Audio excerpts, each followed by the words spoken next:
Here with Bigfoot Videos. So in today's video, I'm going to work on getting the edge, this cut-in edge of the pool pad smoothed out a little bit more, so it's got more of an incline, tapered decline, I should say, into the pool pad area. That way I don't have to worry about when I'm mowing there being an edge or a drop off or anything like that. It'll make it look nicer. Grass will be able to grow a little bit smoother into it, and I won't have this cut edge anymore. So I'm gonna work on getting that tilled out a little bit, and then I'm gonna start shoveling dirt, and then I'm gonna backfill along the edge of the other end of the pool pad and taper it out even more. So here we go. Make sure to like, share, and subscribe. Questions in the comment section. As soon as the video's over, go check out some of the other content. Here we go. Enjoy the clip.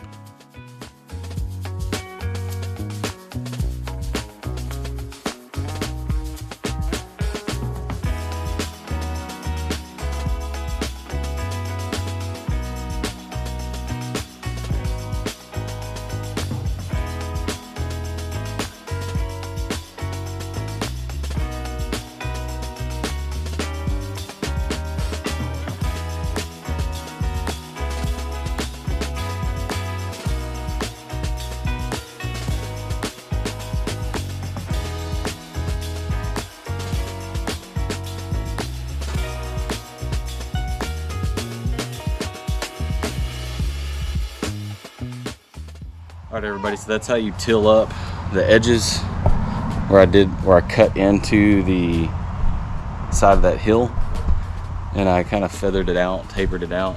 And so I'm gonna rake up all that topsoil that I just tilled up into piles, and then put it in my roll cart, my wagon, and start filling in the edges of this section where I dumped dirt. It'll be along this edge here, and I'll taper it out to where I should be able to get my mower on the edge because it's a long enough taper.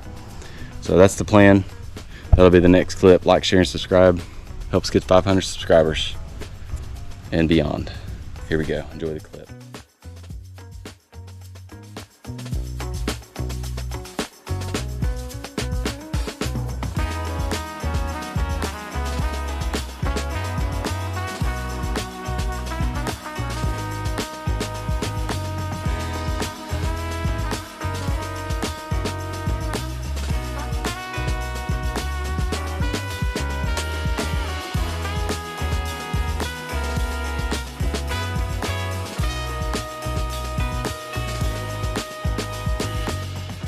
Everybody, I got it all raked up, ready to shovel and dump, and my energy level is getting zapped. I think I'm just tired of all of the hard and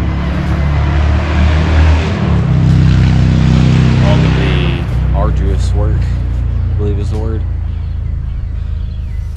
And it's just a lot of little hard steps, but as long as you take it in little bite-sized pieces, it doesn't become overwhelming. But when you want it to look right, you got to do it the right way, and that's why it costs money to pay somebody to do it right, because it's a bunch of little steps that most people cut the corners on. So, but I did literally cut corners on this to make it look nice and smooth. So I hope you enjoyed that little bit of a joke.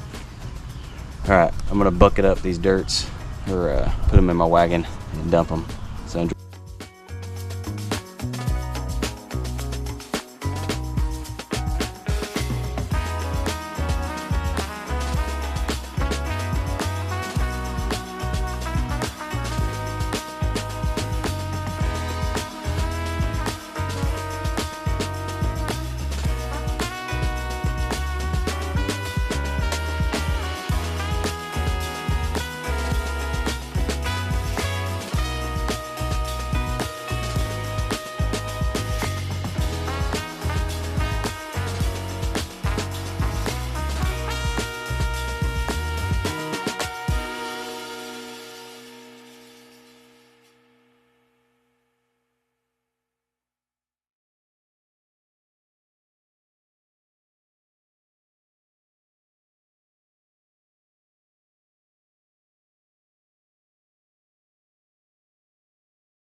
All right, everybody, that's gonna do it for tamping down. I'm going to water this in a little bit along the edges. Oh, just to get some water in it and on it. that way it'll help. If it gets rained on too heavily, then it will have already been watered in at least once. So it'll have a less tendency of, after it's being packed and watered in, of settling down and creating little drainage trenches. Some will happen still on the runoff, but that's an initial.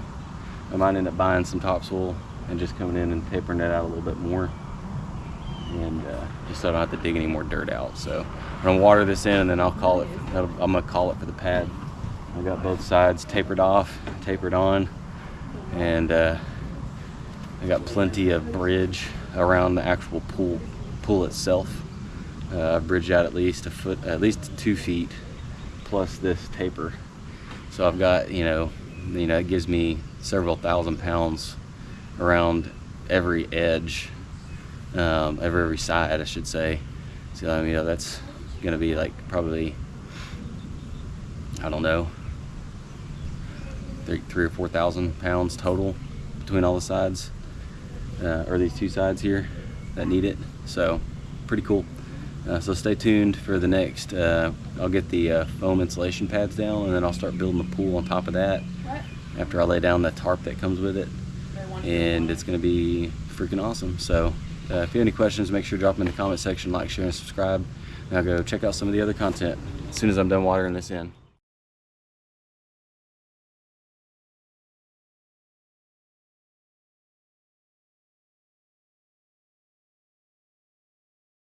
And that's how you do a pool pad. Like, share, and subscribe. Questions in the comment section. Now go check out some of the other content. Thanks for watching. Bigfoot out.